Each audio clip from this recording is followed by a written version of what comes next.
జనించు జగమెవ్వని లోపల నుండు లీనమై ఎవ్వని ఎందుడిందు పరమేశ్వరుడెవ్వడు మూల కారణం వెవ్వడు అనాది మధ్యలయుడెవ్వడు సర్వము తానయైన వాడెవ్వడు వాని నాత్మభవునీశ్వరునే శరణంబు వేడెదన్.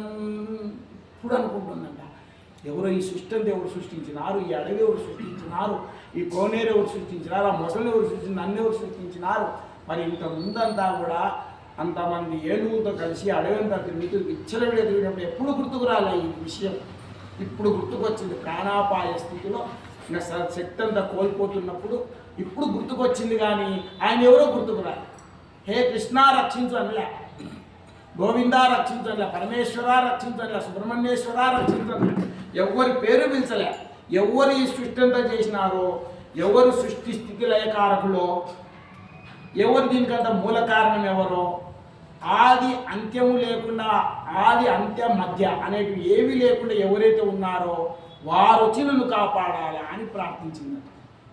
వచ్చినారు దేవతలందరూ, చూస్తున్నారు ఆ సన్నివేశం. ఎవరు ముందుకెళ్ళాలా, ఎవరిని పిలిచింది, ఎవరు తన పేరు పిలిచలే. కాబట్టి వాళ్ళందరికీ ఏం జరుగుతుందో చూద్దాం అని వాళ్ళు కూడా ఆజ్ఞ రావాలి. ఎక్కడి నుంచి వాళ్ళందరికన్నా పైన ఉన్నాడు కాబట్టి వాళ్ళు కూడా చూస్తున్నారట. దేవతలందరూ అక్కడ ఆకాశం నిలబడి ఈ జరిగే సన్నివేశం ఆయన ఆ ఏనుగు ప్రార్థించినప్పటికేమో రాగలిగినారు, కానీ ఎవరు చేయాలని అర్థం కాదు. అప్పుడు మళ్ళీ ఏనుగు ప్రార్థిస్తుంది. లోకంబులు లోకేశులు లోకస్థులు తెగిన తుదిన లోకంబవు పెంచీకటి కవ్వల నెవ్వండేకాకృతి వెలుగు నతని సేవింతు అని చెప్తుందట. లోకములు, దీన్ని పరిపాలిస్తున్నామని అనుకుంటున్న రాజులు, దేవతలు, ఈ లోకంలో ఉన్నామని అనుకున్న వాళ్ళు ప్రళయం వచ్చి ఇవన్నీ ఒకటైపోయి నీరైపోయి ముద్దయిపోయి గడాంధకారం కమ్మేస్తే కొన్ని యుగాలు, 4 యుగాలు అయిపోయిన తర్వాత కృతయుగం, త్రేతాయుగం, ద్వాపరయుగం, కలియుగం 4 అయిపోతే ఒక ప్రళయం వచ్చేస్తుంది. ఆ ప్రళయం వచ్చినప్పుడు అంతా నీరైపోయి భూమి అంత ముద్దగా మిగిలిపోతుంది, అంత గాఢాంధకారమే అవుతుంది. అప్పుడు మళ్ళీ ఒక పరంజ్యోతి స్వామి వెలుగుతాడు కాబట్టి స్వరూపమే వెలిగిపోతుంటాడు. కాబట్టి ఆ విధంగా అట్లా దీపంగా వెలిగే ఆయన వచ్చి కాపాడాలా అని చెప్పి కొద్దిగా దగ్గరికి పోతుంది.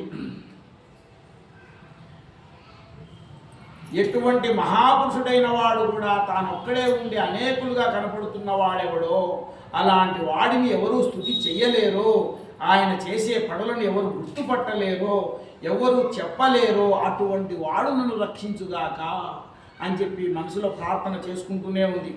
కాబట్టి దేవతలు ఎవరు మట్టుకు వాళ్ళు ఏనుగు తమను ప్రార్థించడం లేదని అనుకుంటూ ఉన్నారు.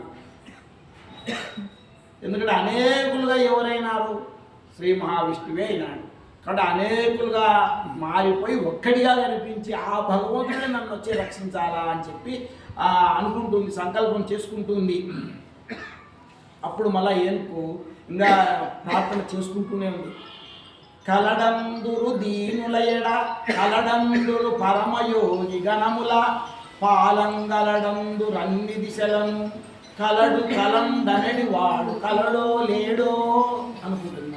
అందరూ ఉన్నాడు, దేవుడు ఉన్నాడు, దేవుడు వల్లనే సృష్టి జరిగింది, ఇదంతా జరిగిందని అందరూ అనుకుంటుంటారు కదా.